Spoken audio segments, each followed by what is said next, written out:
So, is that really lovely, being in a room full of people, absolutely silent? It's very strange. Right, so, our next case study, I'm delighted to welcome Circle from Wai Yin.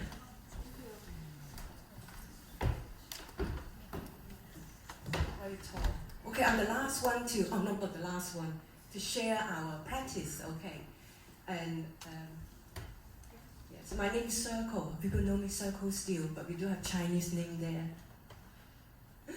So to give you a little bit about history of Wai Yin. Wai Yin means beautiful and strong woman. The meaning, everybody asks me what Wai Yin means. But originally, we set up, represent the wills and this Chinese woman suffer domestic violence. But now, we have delivered our service across 3 centers. One is Swan Street, Sherlock Wellbeing Center, we're talking about our mental health project there. And then the other center in North Manchester, we call Welcome Center. So only a few weeks ago, we talk about 1988, 13 years anniversary. So 2 weeks ago, we celebrate our community celebration of 3 centers. But we talk about, it's very joyful and emotional time for us. I remember, before they got funding, I'm the first person to apply the BBC Children in Need funding. I was just a volunteer at that time. Comes and goes around all this time. And now we serve not only Chinese community, and also other ethnic minority in North Manchester. So, but today we talk about mental health. I can talk about our Wai Yin service for 3 days, 3 nights, okay? I only got 20 minutes. So we focus Sherlock Wellbeing Center. Why we call Sherlock? Means always happy. You can see the Chinese character. At that time, a lot of Chinese community or Chinese people suffer depression, and they're very silent minority. They don't know where to turn to, but we identify mental health issues within the community. So we call Sherlock. Now we call Sherlock Wellbeing Center. Inside got a lot of activity.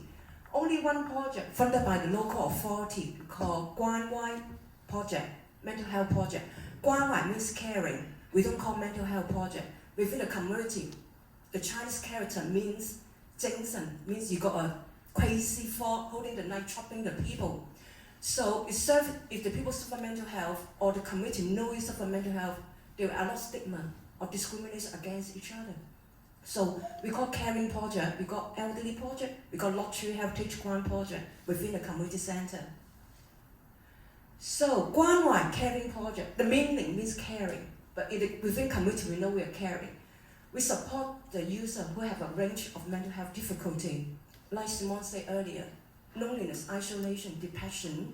Some is on session, quite severe, schizophrenia, all sorts of mental health difficulty.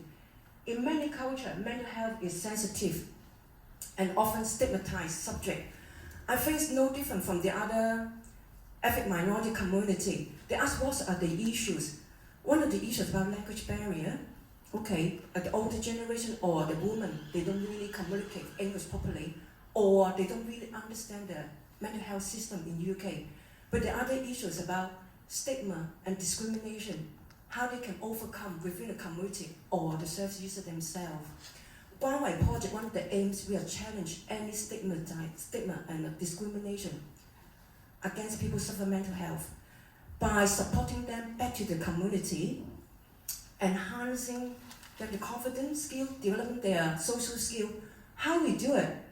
So we provide mental health project, well, Guan Wai Project, no different is that one-to-one support, emotional support, hospital, home visit, language support, translation, volunteering program.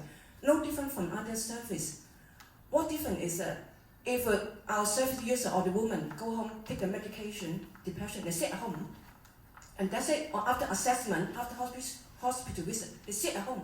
That's no good for them, okay? How we can bring them through the community interest activity or community interest-based practice to bring them back, support them back to the community. So, yes, so we talk about good mental health makes good sense. Now, Sherlock Wellbeing Center, we got a lot of well-being activity. This user, not for everybody suffer mental health. Our service users not on this picture. Just generally our community people who use Tai Chi activity. Now, the center got a lot of activity. Some of our mental health user, I'll talk about waiting time assessment. In the meantime, after the medication, they sit at home. We encourage them come to the Shannon Center. This is a safe, friendly environment and culturally sensitive to their need. They can walk into the Tai Chi class as a student. Nobody knows, still from the Wai Yin project. So what we call community interest-based activity or community interest-based practice. All this activity, all this year, we talk about more than 25 years, we always constantly do a lot of research and consultation and adopted the situation to meet the individual needs. So we call well-being activity, social eating. It's a lot of people, if they don't get to eat, they will get a lot of depression, they don't like to eat by themselves, they don't bother to eat. So we got a luncheon cup, morning breakfast, lunchtime, they feel free to come in to join, and then it's their own, not fish and chips. We talk about providing Chinese traditional meal. So it's provide nutrition there, and they feel more happy, they can eat more, they're more healthy. So the mental health promotion and cultural UN, if in the center, we not only educate the community about mental health, not frightening things. It's like you got cold or you got asthma, you need to take medication. People suffer depression, people suffer schizophrenia. They're just taking medication, they're in control, they come back to the community. So we take a lot of time, over a lot of more than 15 years, 20 years, we're campaigning mental health, not a frightening or scary thing within the community or within the service user. If they know, they can approach to our service to talk about, we can identify early interventions better. Then until they come to here, they go to session. So all our Wai Yin project users referred by the health professional or nurse or GP or self-referral. So inside the center, we got a lot, this is our volunteer, a lot of different activity. So we got furniture repair, we promote social engagement and skills development. So what happened? Those suffer mental health or mental health service users, they very easily, not being labeled you are mental health, they come in to join the activity, and the volunteers welcome them. You want to fix furniture, come and join as a group. We have bicycle repair team. One of the women told me, I'm very scary riding a bicycle. I never get out of the house. So our volunteer team, they're very happy. Say, come in, try, I found a bicycle for you. We'll help you go on the road. So a little bit help from our volunteer, and then they feel part of the family, they feel part of the community. So, Santa do a lot. We have a kitchen, cook the food. We also have volunteer team to help to do the kitchen background preparation work. So when the place they feel included and sense of self-worth. Now, some of the people out they suffer mental health, they're on medication, they're on social worker support. Where did they go afterward? They only the place they can come back, feel comfortable or feel safe to be a volunteer. One of the users, they in the kitchen every day, do the dishes. Our team, some are workers, some are volunteers, very happy to support. It's the only place, she doesn't talk much, they come in every day, just do the dishes. That's the place they can come back to be a volunteer and to be very comfortable. And then they feel a sense of self-worth. Now, apart from that, we have a mahjong, but we're not paying mahjong gambling, just about social gathering, with no gambling. But some of the people with dementia, they like to play mahjong, but only thing they forgot everything, apart from how to win. Yeah, they forgot everything, learn how to win the games, like the people playing domino, yeah. So the mahjong games, now we have a garden. One of our users, I sit in the garden, talk to me one day, she said, Circle, I was sitting at home very unhappy, very depressed. But now I'm so happy to come here every day to look after flower and the plants. She feels sense of self-worth coming to do it. Even now she's still on medication, but every day she come and finish the gardening, she go and have a eat, maybe she drive the bicycle. Nobody say you are crazy, you suffer mental health. They just coming in very comfortable to share their experience there, their skills. We have community gardening day, so all the volunteers doing all this gardening activity, just something, share dancing, Mandarin class, So now this all community interest activity, not for we wanted to provide this through the consultation from time to time. We change, we talk to the people, how to tailor-make their individual need. One of the interesting things is we find that we use our mental health referral, the age about 45, 35, middle age to older age. Last 2 years, when I pick up as a CEO, we find our age getting younger and younger. And we saw, I said, wow, 21, 22? We work very closely from the university. A lot of students come from mainland China. And then when they reach the referral point, they're here. And then when the university told us come to see the staff welfare officer, they said, oh, they're up here. So one of our community project called Sherlock Radio, means Always Happy Radio. This project run by the volunteer, and leading by the volunteer. I think originally funded by Mark, I think. It's a mental health program. We think about talking therapy. You can reduce your well-being by joining the radio. We got compass, loneliness and isolation. Now some of the young people will identify they are very rich there, they're on medication, but some program they can enjoy it. It's the radio program. And then this program is bilingual, English and Chinese, Cantonese, English and Mandarin. So I think one of I can't remember the girl was here from, she's in the radio talking about mental health, we have translation. So something we're promoting mental health, also promoting well-being within the community. And we're talking about, we keep them alive, we keep them visible, we're showing, we know they're not disappear. So we have a lot of community interest activity.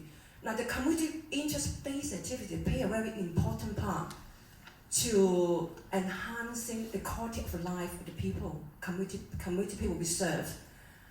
And they feel a sense of self-worth. Now with this about International Women, only happened last year, we start to talk about women's suffrage, celebrating 100 years. We bring a group of Chinese women group, they so enjoy. One of the women, she's been suffer nearly 20 years with schizophrenia. The day when we find her, we don't have any mental health grant. Since her case, we support her, we're going from time to time, the service been established. She told me, Circle, she come to join our ward with her support worker, and she say, I'm so happy to join the war. This is my first time in my life to do so. When I hear this, I feel so touched. I got a lot of story to share. But we are not only supporting them within the community, we're also collecting them outside the community for different activity. They're part of the Manchester part of their family. So apart from that, we also, one of the Pancras Center, they're their first time. A few months ago, they told me they've never been to this center. This is their first time in their life living in Manchester. So very interesting, we try something new. Now, so we talk about making a change with the water. We were also talking about some of the mental health users. They become our volunteer from time to time, and also become our worker, and then moving on. We say earlier in the workshop, some of the workforce strategy, we did employ some of the workers with mental health history or difficulty. In our workplace, we do make some adjustment, workplace adjustment to meet her need from time to time. This is my quote on the book, 100 Women Storybook. I say, empower women who feel trapped in the cocoon and turn them into butterfly by helping them develop their self-confidence, skill, and potential. This is not talking about women, it's also men as well, or community member. When they're with mental health situation, they feel like they're trapped in the cocoon. So how we can help them to breaking through the cocoon and moving on. Some very vital, very important word is community interest-based practice or activity. So now this is our welcome center. We don't have funding to do a welcome center mental health well-being. Just replicate the model from the Sherlock Center. Welcome center, a lot user with very complex mental health needs, but we have a lot of community interest activity, like this is kitchen, they all helping out cooking. Now this is organic chicken, only happen in the welcome center. And then fish farm is similar in both centers, they go vegetable, but only thing we got like organic chicken in the welcome center. You're very welcome to see. And one by volunteer as well. So we community meal. Now, I think find the food eating is important. I think not only our Chinese culture, in our welcome center, only we adjust culturally. this is no pork, and also halal, because we serve the community, very diverse community in Cheetham Hill. A lot of people is Muslim community, we got to respect their religion. So we do a lot, serve a lot community meal, but it's a halal free, pork free. So this is our we do have volunteer appreciation lunch. How we can bring free center together and celebrate together. Now today is volunteer week, where I might obviously say, but when we bring free center last year, all the one together for everybody, that's very touch moment. They volunteer pay away at the heart of everything we do, make all work possible. Even they support the mental health user. They not realize from time to time, but when the service started, when the rolling day to day, they're part of the family. By welcome them or support them, join the activity, they make the mental health user very comfortable, very positive. Finally, I just want to highlight about the community interest-based practice, 3I. It's come from me, I say. I hope today, after you saw our practice or service, you find it inspirational, inspire you to do more, and learn more, and share more to the other people. Sometimes we delete some innovation or new idea. We don't mind to try something new. So when we try something new, we may take some risks, like we try to do in the Welcome Center. But it's a new idea. And then we welcome the innovative. The other is about influence. What I'm talking about, the people's heart and public attitude. We try so long, many years, the service people, the service user, if they suffer mental health, it's okay, just like people catching a cold, people have asthma, come to share, tell somebody, talk to somebody, early identify, don't go in up there. And also the public attitude within the community, they don't see them as crazy, they don't discrimination about their mental health, they accept them as who they are. That's what we're talking about, people's heart. Not only to infant policy and practice, but come to our frontline practice. So I think that's it. That's all I can share. Thank you for listening.